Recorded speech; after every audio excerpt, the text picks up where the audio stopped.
Raymond UCO denim private limited Yavatmal में 31 मार्च 2020 को KIA गया वेतन समझौता समाप्त होने के बाद 1 अप्रैल 2024 से नया वेतन समझौता कर कर्मचारियों के वेतन में बढ़ोतरी होना तय था, लेकिन यह मुद्दा अब तक लंबित है। इसी कारण कंपनी के कर्मचारियों ने वेतन वृद्धि की मांग को लेकर हड़ताल शुरू कर दी। साथ ही हड़ताल के दौरान निलंबित किए गए 6 कर्मचारियों को बहाल करने और हड़ताल की अवधि को पूरा वेतन देने की भी मांग की जा रही। इस संदर्भ में श्रम आयुक्त राहुल काले के साथ बैठक भी हुई, लेकिन उसमें कोई समाधान नहीं निकला। अब स्थानीय प्रबंधन वरिष्ठ प्रबंधन से चर्चा कर हड़ताली कर्मचारियों को जानकारी देने वाला है।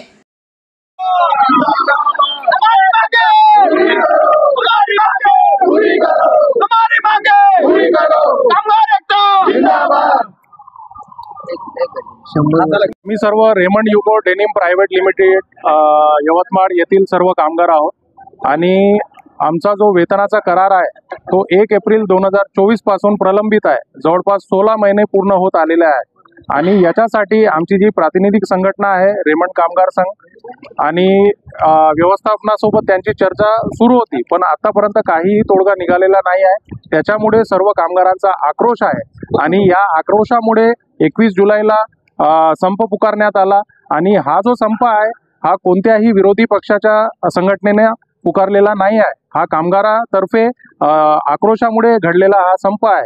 तरी पण आम्ही सांगू इच्छितो तुम्हाला की आम्ही सर्वजण प्रोडक्शन सुरू करायला तयार आहोत, पण आमचे जे प्रमुख मागण्या आहेत ते मागण्या व्यवस्थापनाने मान्य करावे।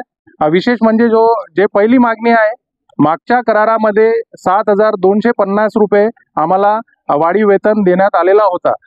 या करारामध्ये 7,250 रुपयापेक्षा आम्हाला जास्त वाढीव पगार पाहिजे आणि या संपादरम्यान ज्या 6 कामगारांवर निलंबनाची कारवाई करण्यात आलेली आहे त्या 6 कामगारांना परत कामावर घेण्यात यावे, ही आमची दुसरी प्रमुख मागणी।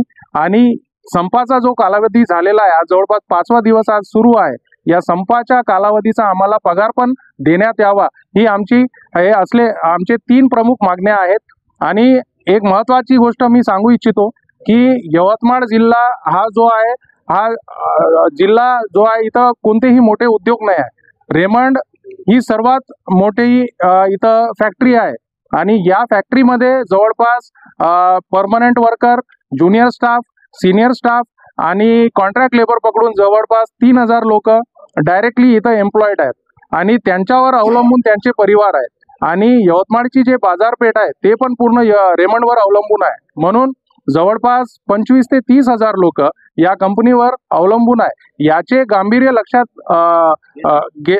घेणं आवश्यक आहे। तर म्हणून आम्ही व्यवस्थापनाला अपील करतो की हे सर्व मुद्दे लक्षात घेऊन त्यांनी लवकरात लवकर त्यांनी तोडगा काढावा आणि जर आमचं म्हणणं तर हे आहे की हे तिन्ही मागणे जर लेखी स्वरूपात देत असेल तर आम्ही